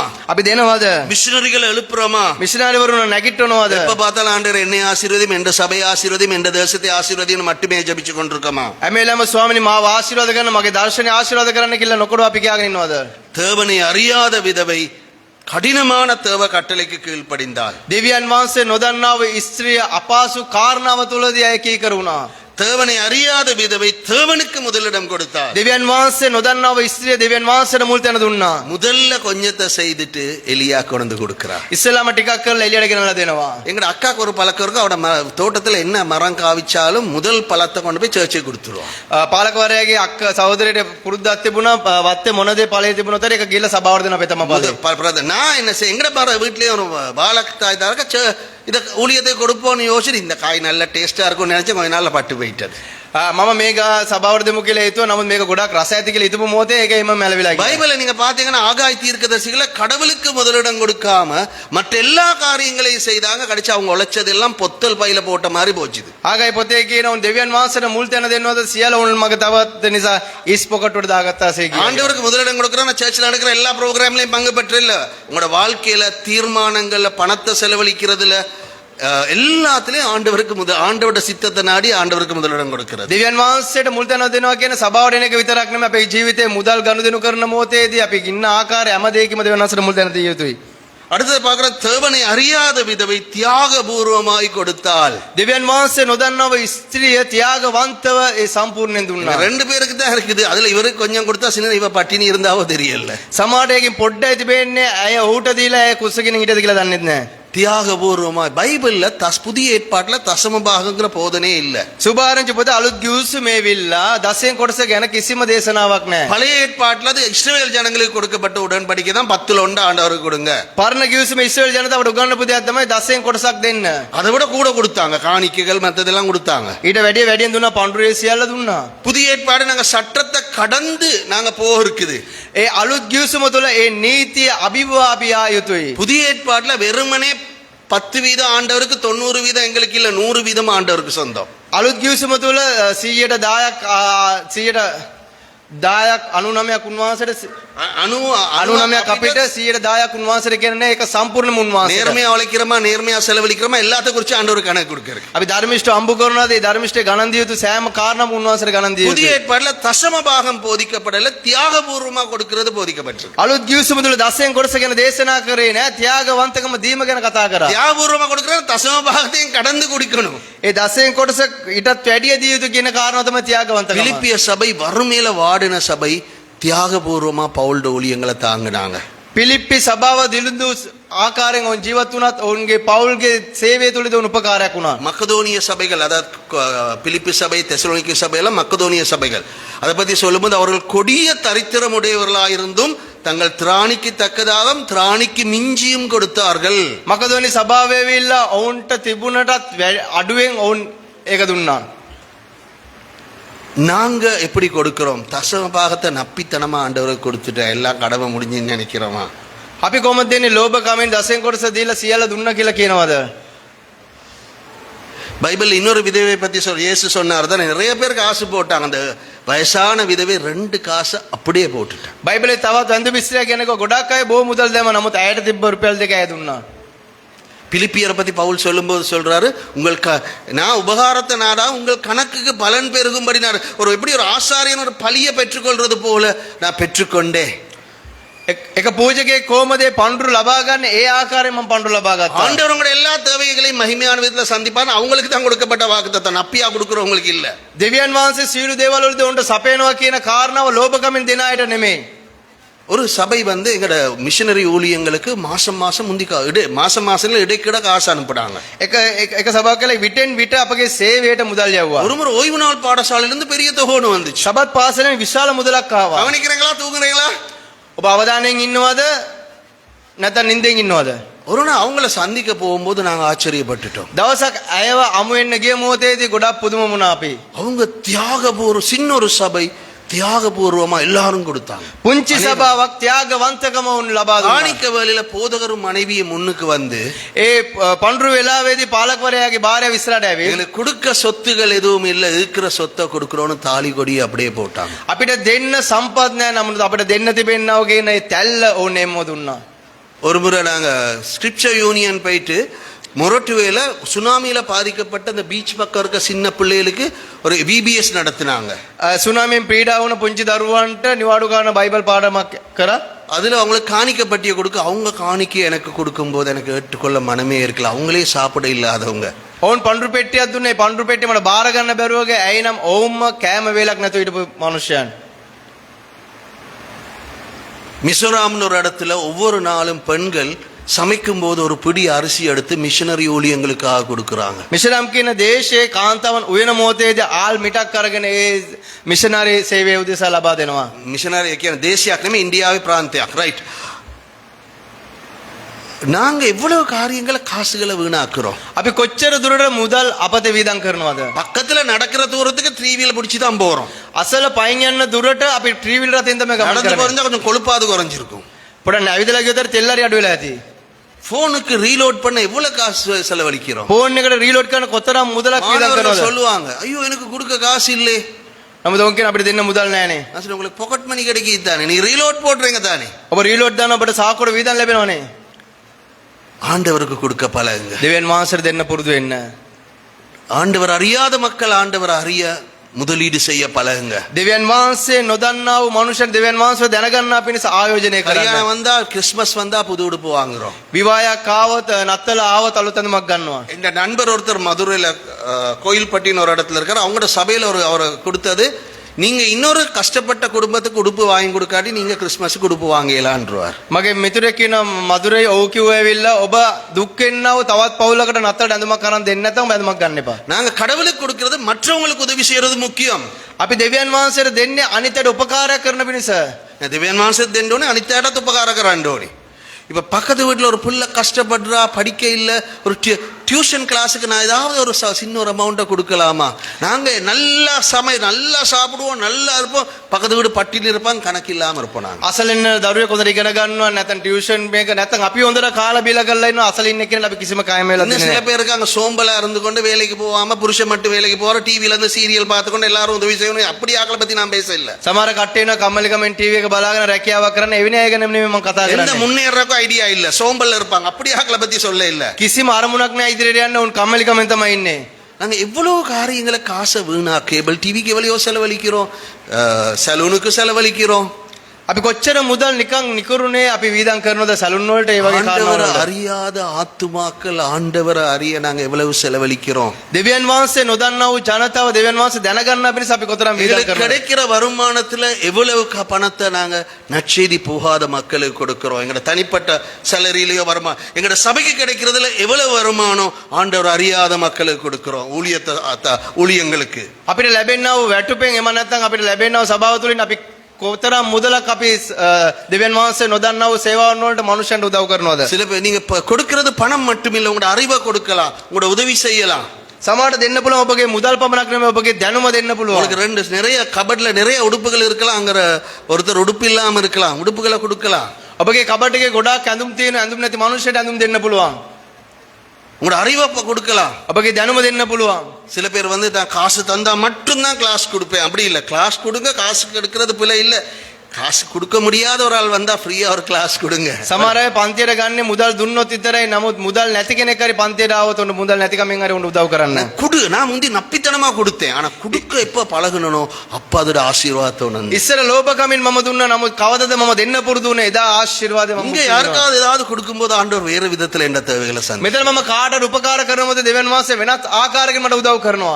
இறைக்கிற கிணறு தான் ஊறும். கொடுக்க கொடுக்க ஆண்டவர் எங்கட தேவைகளை அதிகமா சந்திப்பார். ඒ දෙන තරමට තමයි උන්වහන්සේ අපගේ කාරණාවන් සඵලවත් කරන්නේ. நப்பித்தனமா பாதுகாக்க முற்பட்ட கடைசியா ஒண்ணுமே மிஞ்சாது. අපි ලෝභකමින් එකතු කරන්න කිසිවක් නැතුව பைபிள்ல යනවා. சொல்லிக்கிறானே, வாரி இறைத்து செழித்தவர்களும் உண்டு, பிசினித்தனம் பண்ணி அப்படி ஒண்ணுமே இல்லாம போனவங்க இருக்கிறாங்க. බයිබලයේ තියෙන ඒ ලෝභකමින් තිබුණ අය කිසිවක් නැතුව ගිය ආකාරය. நீ ஆண்டவர் எனக்கு தந்த காசு எனக்காக மட்டும் தர இல்ல. දෙවියන් වහන්සේ දුන්න මුදල් මට විතරක් නොවේ. நான் உக்கிரானக்காரன். මම එවිලා භාණ්ඩාගාරී ගබඩාකාරී. அதை பயன்படுத்த இருக்கு. නිසි වේලාවදී ඒක පාවිච්චි කළ යුතුයි. நாங்க குடும்பமா ஒரு ட்ரிப்போ செலவழிக்க விருப்பம் இல்ல. புது போன் வந்தா, புது பைக் வந்தா, புது டிவி வந்தா அது வாங்க செலவழிக்க எங்களுக்கு பிரச்சனை இல்ல. எங்கட பெருமதிகள் வேல்யூ சிஸ்டத்துல பிள்ளை இருக்கு. අපි පවුලකට චාරිකාවක් යන අපි වීදම් කරන නමුත් අලුත් ෆෝන් එකක් අලුත් කාරණාවක් ආවොත් අපි ඒකට වීදම් කරනවා. ஒரு பெண்கிட்ட கேட்டேன், பிலிப்பீன்ஸ்ல எப்படி நீங்க மிஷனரி ஊழியங்களை தாங்குறீங்கன்னு. ඒක කාන්තාවකින් මම පිලිපින දේශයේ ඔබ කොහොමද මිෂනරි සේවය දරා நாங்க ගන්නේ? உபவாசிக்கும் போது சாப்பிட செலவழிக்கிற காசை மிஷன் ஊழியத்துக்கு கொடுப்போம். මම නිරාරව ඉන්න මොහොතේදී මගේ කෑම වේලේ මුදල මම මිෂනරි සේවයට යොදවනවා. ஹொரனையில ஒரு சபை இருக்கு. වරණ සභාවක් තියෙනවා. அந்த பாஸ்டர் எனக்கு ரொம்ப க்ளோஸா தெரியாது. ඒ පාස්ටර් ඉතා සමීපව මම අඳුරන්නේ නැහැ. ஆனா என்ன பிரேமையான்னு கூப்பிடுவாரு. නමුත් ප්‍රේම අයියා කියලා අඬ ගන්නවා. வருஷத்துக்கு ஒருக்க அவர் எனக்கு ஒரு கால் பண்ணுவாரு. අවුරුද්දට එක වතාවක් මට ඇමතුමක් දෙනවා. அவங்க என்ன செய்வாங்க, அந்த வருஷம் முழுக்க சபை மக்கள் எல்லாம் சேர்ந்து கொஞ்சம் கொஞ்சமா காசு சேர்ப்பாங்க. ඒ අවුරුද්දට පුරාම සභාවේ ජනතාව එකතු වෙලා ටික ටික මුදල් එකතු කරනවා. அவர் சொல்றார், கஷ்டப்படுற ஒரு ஊழியக்காரனை எங்களுக்கு காட்டுங்க, நாங்க அவங்களோட ஒரு நாள் செலவழிச்சு அவங்களுக்கு உதவி செய்துட்டு வர்றதுக்கு. அவங்களுக்கு சொல்லாதீங்க நாங்க இதுக்கு தான் வரோம். දුක් වෙන්නා වූ සේවකෙක් අපිට පෙන්වන්න උන් සමග කාලය ගත කරලා උන්ට උදව් කරන්න කැමති. නමුත් ඔවුන්ට කියන්න එපා පියනවා කියනවා. அப்ப ஒரு முறை ஒரு ஆளுக்கு சொன்னேன், அங்க போயிட்டு அவங்களோட டைம் சொல்லி பெரிய தொகைகள் கொடுத்துட்டு வந்தாங்க. නමුත් එක්කෙනෙක් මම අඳුනලා දුන්නා උන් සමග ගිහලා කාලය ගත කරලා විශාල මුදලක් උන්ට දීලා ආවා. அதுக்கு பிறகு ரெண்டாவது வருஷத்துல என்கிட்ட கேட்க, மொனராகலில ஊழியம் செய்யற ஒருத்தர் கேன்சர் உள்ளவர், அவரை நான் அறிமுகப்படுத்தினேன். අප මොරනගර දේශයේ පිළිකාවක් ඉන්න දේවදාසෙක් හිටියා. මම ඔහු අඳුනලා දුන්නා. மிஷனரியா போனவர், මිෂනරිලේ 5 பிள்ளை. සේවය ගියා. දරුවන් 5 දෙනෙක්. இவருக்கு அவரை யாருன்னே தெரியாது. මෙයාට ඔහු කවුද කියලා අඳුනන්නේවත් இவர் නැහැ. சிங்கள, அவர் தமிழ். මෙයා සිංහලයා දමිළ. நானும் அந்த சர்வீஸுக்கு போயிருந்தேன். මමත් ඒ දේමේට සහභාගී වුණා. வாலிபர்கள் நிறைய பேர் காசு சேர்த்திருந்தாங்க, நிறைய தொகைகள். තරුණයන් බෝධනෙක් එකතු වෙලා ලොකු මුදලක් එකතු කරලා சர்வீஸ் තිබුණා. முடிச்சோன கிறிஸ்துவின் நாமத்தில் உங்களை ஆசீர்வதிக்கிறோம்னு சொல்லி ஒவ்வொரு குடும்பமா வந்து அவங்கள நிப்பாட்டி அவங்களோட ஒவ்வொருத்தருக்கும் ஏதாவது கிஃப்ட் ஒன்று கொடுக்குறாங்க. ඒ දේමේ අවසන් වුණා පස්සේ දෙවියන් වහන්සේගේ නාමයෙන් ආශිර්වාද කරනවා කියලා හැම පවුලක්ම වෙල උන්ට තෑග්ගක් சில දුන්නා. குடும்பங்கள் 5 பேருக்கும் கிஃப்ட் கொடுத்தாங்க, சில பேர் 3 பேருக்கு கிஃப்ட் கொடுத்தாங்க. සමහර පවුල් 5 දෙනාටම තෑගි දුන්නා. සමහර පවුල් 3 දෙනාට තෑගි දුන්නා. ஒரு குடும்பத்துக்கு வந்து ஒரு பரிசு இல்ல, ஒவ்வொருத்தரும் ஏதாவது பரிசு கொண்டு வந்தாங்க. එක පවුලක් ඇවිල්ලා එක තෑග්ගක් නෙමෙයි. ඒ පවුලේ ඉන්න එක එක්කෙනා ඒ තෑග්ගක් ලෙස දුන්නා. பாத்தீங்கன்னா அப்படியே அந்த இருந்த இடங்கள்ல கடைசியா பார்த்தா சபையில கலெக்ட் பண்ண காசு எத்தனையோ மாசத்துக்குரிய அரிசி, சின்ன பிள்ளைகளுக்கு பைசிக்கல், இவருக்கு மோட்டார் சைக்கிள், எல்லா சாமிகளையும் வாங்கி வேனை புக் பண்ணி மொனராகலை கொண்டு போய் விட்டாங்க. யாருன்னே தெரியாத ஒரு ஊழியக்காரனுக்கு. සභාවකට එකතු වෙලා ආල් මෝටර් සයිකල් වෑන් එක බුක් කරලා මොනරගර දේශයට ගිහිල්ලා ප්‍රදේශයේ ඉන්න සේවකයට දුන්නා. උන් කවුද කියලාවත් අඳුරන්නේ නැහැ. உங்களுக்கு தெரியுமா, பைபிள்ல எக்லீசியா சபைங்கிறது கொஞ்சம் தடவைகள் தான் வருது ஒப்பீட்டு அளவில். ඒ සභාවේ කියන කාරණාව පොඩ්ඩක් පොඩි කාරණාවක් තමයි. பெசிலியா தேவ ராஜ்யம்ங்கிறது நிறைய தடவை வருது. බැසෙල් කියලා දෙවියන් වහන්සේගේ රාජ්‍යය කියන ස්ථානය බොහෝ වර එනවා. நாங்க எங்கட சபைகளை மட்டும் யோசிக்க கூடாது, தேவ ராஜ்யத்தை யோசிக்கணும். අපි අපගේ සභාව පමණක් නෙමෙයි දෙවියන් වහන්සේගේ රාජ්‍යය ගැන සීකර යුතුයි. உங்களுக்கு விளங்குதா? ඔබට තේරෙනවද? தேவனை அறியாத விதவை தியாகபூர்வமாய் தேவனுக்கு கொடுத்தார். දෙවියන් වහන්සේව නොදන්නව ස්ත්‍රිය ත්‍යාගවන්තකමින් දුන්නා. நீங்க பாருங்க ஆண்டவர் என்ன அற்புதம் செய்தார். ඔබ බලන්න දෙවියන් වහන්සේ මොන ආස්කමද කරේ? பஞ்சம் முடிகிற வரைக்கும் அவங்க சாப்பாடு குறைவுபடவே இல்லை. සාගතය අවසන් වෙනතුරු කිසිම ආර වේලයක් ඉඟ වුණේ නැහැ. நீங்க பாத்தீங்கன்னா இதுல சொல்ல கிட்டத்தட்ட 2-3 வருஷம் எலியா அங்க இருந்து இருக்கிறாரு. අඩුම ගාන අවුරුදු 2-3ක් එළිය ඒ ප්‍රදේශයේ ස්ථානයේ සිටියා. 2-3க்கும் இடையில அவர் இருந்திருக்கிறாரு. අවුරුදු 2-3ක් අතර මැදිද ඔය හිටියා. ஆண்டவர் அற்புதமா தேவையை சந்தித்தார். ආමෙන් දෙවියන් වහන්සේ ආස්කමකින් ඒ අවශ්‍යතාවය இந்த விதவை எலியாவுக்கு கொடுக்காம இருந்தா செத்து போயிருப்பா. මේ වැන්දපු එළියට නොදුන්නා නම් ඇය මිය ගිහිල්ලා ඇති. சில நான் யோசிப்பேன், எலியாவை காப்பாத்த கடவுள் விதவைட்ட அனுப்புனாரா, விதவையை காப்பாத்த எலியாவை அனுப்புனாரா? සමහරවිට මම කල්පනා කරනවා එළියව රැක ගන්න දෙවියන් වහන්සේ වැන්දපු ඉස්ත්‍රිය ළඟට යවද නැත්නම් වැන්දපු ඉස්ත්‍රිය බේර ගන්න පිණිස දෙවියන් වහන්සේ එළියව යවුවද? ஆண்டவருக்கு கொடுத்து நாங்க பிச்சைக்காரன் ஆனதில்லை. දෙවියන් වහන්සේට දීමතු දීලා අපි කවදාවත් සිංහකමට பணமோ පත් වෙන්නේ නැහැ. தாளந்தோ எல்லாத்தையும் ஆண்டவருக்கு கொடுக்கிறவன் ஒரு நாளும் வெறுமையா போனதில்லை. දෙවියන් වහන්සේට දෙන කාරණාව තුළින් කිසිවක් ඉඟවන්නේ නැහැ. நீங்க பாத்தீங்கன்னா அற்புதமா ஆண்டவர் தேவையை சந்திச்சார். දෙවියන් වහන්සේ ආස්කමකින් සියලු අවශ්‍යතාවයන් සපුරුවා. எங்களுக்கு இருக்கிற கொஞ்சத்தை ஆண்டவருக்கு கொடுக்கும்போது ஆண்டவர் அதை வர்த்திக்க பண்றார். අපිට තිබෙනව කුඩා දේ දෙවියන් වහන්සේට දෙන මොහොතේ දෙවියන් වහන්සේක වර්ධනය කරනවා. ஒரு சின்ன பையன்ட்ட இருந்து 5 அப்பங்களும் 2 மீன்களையும் ஆண்டவருக்கு கொடுக்கும்போது ஆண்டவர் 5000 புருஷர்கள் மட்டும் பெண்கள் பிள்ளைகள் எல்லாம் சேர்ந்தா 15000 கிட்ட வந்திருக்கும். அவ்வளவு பேரை போஷித்தார். දෙවියන් වහන්සේ පුංචි දරුවෙක්ගෙන් රොටි පායි මාළු කුරු දෙක අරගෙන 5000ක් ඒකත් පුරුෂයන් විතර 5000ක් කෑවා. உங்களுக்கு சம்பளம் எடுத்த ஆண்டவரே, இதை எந்த இல்லை உமக்கு ஆண்டவரே, ඔබ වැටප ගත මොහොතේ ස්වාමිනේ මේ කොටස உம்முடைய மகிமைக்காக நாம் பயன்படுத்துறோம். ඔබගේ කාරණා උදෙසා මම இந்த පාවිච්චි කරනවා. தாளந்துகள் எந்த அல்ல ஆண்டவரே, உம்முடைய மகிமைக்காக நாம் பயன்படுத்துறோம். ස්වාමිනේ මේ තාලන්තය මගේ නොවේ ඔබ වහන්සේගේ මහිම උදෙසා ஒரு පාවිච්චි කරනවා. பாடல் உண்டு, உங்களுக்கு தெரியுமா? பாடுவேன் பாடுவேன் உம்மையே, போற்றுவேன் போற்றுவேன் உம்மை. அந்த பாட்டு தெரியுமா? சிந்திப்பேன் சிந்திப்பேன் இந்த வாழ்வும் நீர் தந்தது, இந்த உயிரும் நீர் வைத்தது, இந்த ஞானம் நீர் தந்தது, எல்லாம் சரி, இந்த செல்வம் நீர் தந்தது, தேவே நானும் சொந்தம். ස්වාමිනේ මේ ජීවය මේ තාලන්තය දුන්නේ ඔබ වහන්සේ මගේ ජීවිතයත් ඔබටයි. ஆண்டவர் எங்களை விலை கொடுத்து வாங்கிட்டார். நாங்களே எங்களுக்கு சொந்தம் இல்லை. எங்களுக்கு இருக்கிறதெல்லாம் ஆண்டவருக்கு சொந்தம். வீடா இருக்கலாம், வாகனமா இருக்கலாம், எல்லாம் ஆண்டவருக்கு சொந்தம். දෙවියන් වහන්සේ අපේ මිලදී ගත්ත දැන් අපිට අයිති නැහැ. අපගේ නිවාස අපි සීලු දෙනාම උන්වහන්සේට අයිති. தியாகபூர்வமா கொடுத்த பிலிப்பியரை பார்த்தேன். தேவன் தம்முடைய ஐஸ்வர்யத்தின்படி உங்கள் குறைவெல்லாம் கிறிஸ்து இயேசுக்குள் மகிமையிலே நிறைவாக்குவார்னு ஆண்டவர் சொன்னார், பவுல் சொன்னார். දෙවියන් වහන්සේ සීලු ஐஸ்வர்யකමින්ද ක්‍රිස්තුස් යේසුස් වහන්සේගේ තුලින් නුඹලාව ආශිර්වාද කරනවා කියලා පවුල් කියනවා. பவுல்ட ஒரு தேவையை சந்திச்சாங்க, ஆண்டவர் அவங்க எல்லா தேவையும் சந்திப்பார்னு பவுல் சொல்றாரு. පවුල්ගේ එක අවශ්‍යතාවයක් සපුරුම මොදේ දෙවියන් පවුල් කියනවා දෙවියන් වහන්සේ නුඹගේ සීලු අවශ්‍යතාවයන් සපුරනවා කියලා. தரித்திரத்துல இருந்து கொடுத்தாங்க, ஆண்டவர் மகிமையின் ஐஸ்வர்யத்துல இருந்து சந்திப்பார்னு பார்க்கிறோம். අපේ දිනුතුකමින් දෙන මොදේ දෙවියන් වහන්සේගේ මයිමෙන් සම්පූර්ණ කරනවා කියලා අපිට බලන්න පුළුවන්. திடீர்னு அந்த விதவையோட பிள்ளை மறிச்சு போகுது. ඉතා විගසව ඇයගේ පුත්‍රයා මිය යනවා. அப்ப அவர் ரொம்ப அப்செட்டா, இந்த பாவத்தை வெளிப்படுத்த வந்தீரான்னு சொல்லி எலியா ஜபிக்கும் போது கடவுள் அந்த பிள்ளையை உயிரோடு எழுப்புறார். ඇය ගොඩාක් දුක් වෙලා කියන අපගේ පාපය එළිදරව් කරන්න ආවද කියලා එළිය යාඥා කරන මොහොතේ ජීවිත නතර වෙනවා. இயேசு கிறிஸ்து இந்த விதவையை பத்தி சொல்றாரு. යේසුස් ක්‍රිස්තුස් වහන්සේ මේ වැන්ද පිස්ත්‍රිය ගැන කියනවා. எலியாவின் நாட்களில் 3 வருஷம் 6 மாதமும் வானம் அடைபட்டு தேசமெங்கும் பஞ்சம் உண்டாது. இஸ்ரவேலுக்குள் அநேக விதவைகள் இருந்தார்கள். ஆயினும் எலியா சீதோன் நாட்டில் உள்ள சரப்தா ஊரில் உள்ள விதவையினிடத்தில் அனுப்பப்பட்டானே அல்லாமல் வேறொரு இடத்திலும் அனுப்பப்படவில்லை. අවුරුදු 3 ගානකම් ඒ ස්ත්‍රිය වැන්ද හිටියා. නමුත් ඒ ප්‍රදේශයේ බොහෝ ස්ත්‍රියන් හිටියා. නමුත් ඒ ස්ත්‍රිය විතරයි එළියව යවුවේ. நாங்க எங்கட இனம் தமிழ் சிங்களம் மட்டும் யோசிக்கா, முஸ்லீம் மாலைத்தீவாக்கள் மற்ற ஜாதிகள் அவங்களை ஆதாயப்படுத்த ஒவ்வொரு சபையும் பிரயாசப்பட இருக்கு. අපි සභාවක් කැටියට සෑම භාෂාවක් මුස්ලිම්වරුන්ව සෑම ඉන්න මොල්ඩිව්ස් මනුෂ්‍යයන් ඒ සෑම කෙනෙම සූදානම් කළ යුතුයි. நீங்க உங்களோட ஜெப கூட்டங்கள்ல மாலைத்தீவுக்காக, வட இந்தியாவுக்காக, இந்தியால 200 மில்லியன் முஸ்லீம்கள், ஆப்கானிஸ்தான், பாகிஸ்தான் இந்த நாடுகளுக்காக ஜெபிங்க. ඔබගේ යාඥාව තුළ ඉන්දියාව දේශය වෙනුවෙන් මේ මනුෂ්‍යයන් වෙනුවෙන් යාඥා කරනකොට மிஷனரிகள் ரொம்ப சோர்வடைஞ்சு போறாங்க. அவங்களுக்காக ஜெபிக்கிறவங்க குறைவு, கொடுக்கிறவங்க குறைவு. මිෂනරියෝ ගොඩාක් මැලවිලා යන උන් උදෙසා යාඥා කරන උන්ට දෙන්න කට්ටිය නැති நீங்க නිසා இங்க ஜெபிக்கிற ஜெபம் அவங்களை ஊக்கப்படுத்தும். ඔබ මෙතන යාඥා කරන යාඥාව උන්ව දිරිමත් කරයි. ஒரு முறை ஒரு ஸ்காட்லாந்து நாட்டில இருந்து திரும்பி வந்த பிரசங்கி தண்ட சபையில மிஷனரிகள் எழுப்ப சவால் கொடுக்க வந்தார். எல்லாம் வயசான ஆட்கள் இருக்கிறாங்களாம். ස්කොට්ලන්තයෙන් ආපු එක දේශකෙක් ඇවිල්ලා මේ මිෂනරි දේශයේ උදෙසා පුබුදවන්න මනුෂ්‍ය නැගින මොකද ඒ සභාවේ වයසක பரவாயில்லன்னு பிரசங்கம் பண்ணும்போது ஆர்கனுக்கு பக்கத்தில் அந்த என்ன சொல்லுவாங்க, ஆர்கன் இல்லை அந்த காலத்தில் என்ன சொல்லுவாங்க, அது பியானோக்கு பக்கத்துல இருந்து ஒரு வாலிபன் ரட்சிக்கப்பட்ட மிஷனரியா ஒப்பு கொடுத்தா அவன் தான் டேவிட் லிவிங்ஸ்டன். පියානු ගාගෙන හිටපු එක තරුණයෙක් කියලා නැකිලා කැප කරා. ஒரு நாள் ஊழியத்தில் ஆப்பிரிக்காவில் இருக்கும் பொழுது ஒரு கோத்திர தலைவன் இவரை கொல்ல வர்றதா அறிவிச்சானா. ඒක අප්‍රිකා දේශේ සේවය කරන මොහොත ගෝත්‍රිකේ නායකයා මරන්න එනවා කියලා ආරංචි වුණා. ஆனா வரலையா. නමුත් ආවේ නෑලු. வேற ஒருக்கா கேட்டா நீங்க ஏன் வரல கொல்லன்னு. நான் வந்த 39 ராட்சதர்கள் உங்களோட சர்ச்சை சுத்தி இருந்தாங்க. මම ආවා යාක්ෂයන් 39 දෙනෙක් හිටියා ඔබගේ ராட்சத 39 දෙනෙක් හිටියා ඔබගේ සභාවට. திரும்ப அவர் ஸ்காட்லாந்து போயிட்டு இந்த சண்டை சபையில் இதை பகிர்ந்து கொள்ளும் போது அவர் கேட்டா இன்னைக்கு இது நடந்துச்சு.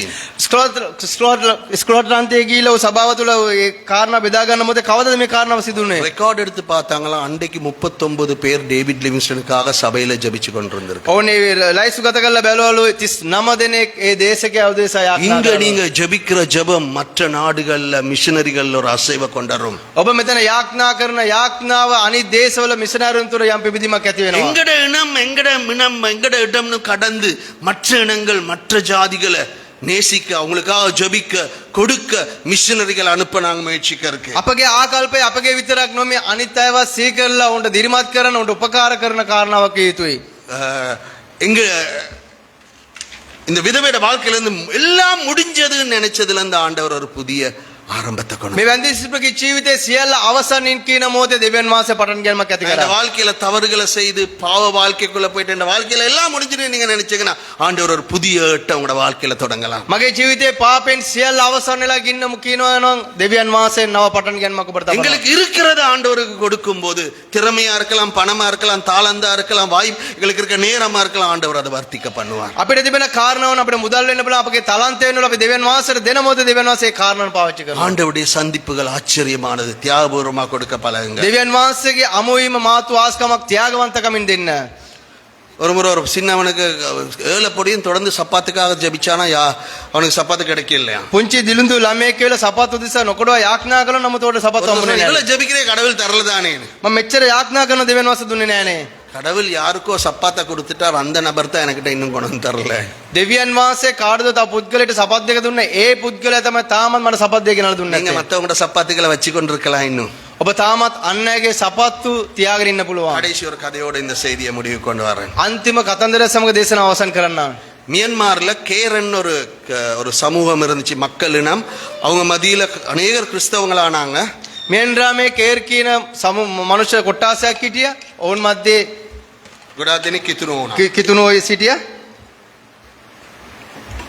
ஒரு நாள் ஒரு அங்க எலிகள் வந்து அந்த விவசாயத்தை எல்லாம் அழிச்சு போட்டு பெரிய பஞ்சம் ஏற்பட்டுச்சு. දවසක් ඇවිල්ලා මීයන් ඇවිල්ලා උන්ගේ කුඹුරු තියෙන කාසීන දේවල් ඔක්කොම විනාශ කරපු නිසා සාගතයක් ඇති වුණා. பட்டினி, சாப்பிட வழி இல்ல. දැන් කුසගින්න කන්න විදියක් නැහැ. கடைசி அந்த தங்களோட பயிர்களை அழிச்ச எலிகளை சாப்பிட்டு உயிர் வாழ்ந்தாங்க. අන්තිමට ඒ කුඹුරුවල් විනාශ කරපු මීයන්ව ආරයට අරගෙන උන් ජීවත් වුණා. ஒரு முறை அவங்க கேள்விப்பட்டாங்க, வெளிநாட்டுல ஒரு மிஷனரி காக்கேன்னு ஒரு மக்கள் மத்தியில் ஒரு மிஷன் ஊழியத்தை ஆரம்பிக்க போறான்னு கேள்விப்பட்டாங்க. උන්ට ආරංචි වුණා මිෂනරිවරේ කාකෙන් කියන ප්‍රදේශයේ මනුෂ්‍යන් මැදව සේවය පටන් ගන්නවා. வெளிநாட்டு மிஷனரி வந்து அவர்களுக்கு என்ன தருவாருன்னு தான் நாங்க நினைப்போம். இவங்க அப்படி யோசிக்கல. அந்த மிஷனரிட்ட இவர் அந்த கேரன் ஒரு மூப்பர் போயிட்டு சொன்னாராம், சார் වෙන විදේශකයන් ආවතර උන් තමයි බලාපොරොත්තු වෙන්නේ. නමුත් මේ මෝගී ලෙවල සර් நீங்க காக்கேன் மக்கள் மத்தியில் ஒரு ஊழியத்தை மிஷனை ஆரம்பிக்க போறதை நான் கேள்விப்பட்டோம். ඔබ කාකෙන් මනුෂ්‍යයන් මැදේ සේවයක් මිෂනරි සේවයක් පටන් ගන්නවා කියලා ආරංචි වුණා. கேரன் மூப்பர்கள் சார்பா ஒரு காணிக்கைன்னு இப்படி கொடுக்க போகும்போது அவர் சொல்ற, ஐயோ இது எனக்கு ஏற்றுக்கொள்ள இயலாது. මේක කේරන් වැඩිමාල්ලන්ගෙන් පඳුරක් කියලා දෙන මොහොතේ ඕක මේක මට පිළිගන්න බෑ. நீங்களே சாப்பிட இல்லாம எலிய சாப்பிட்டு வாழ்றீங்க. ඔබම කන්න නැතුව මීයන් කාලා ජීවත් වෙනවා.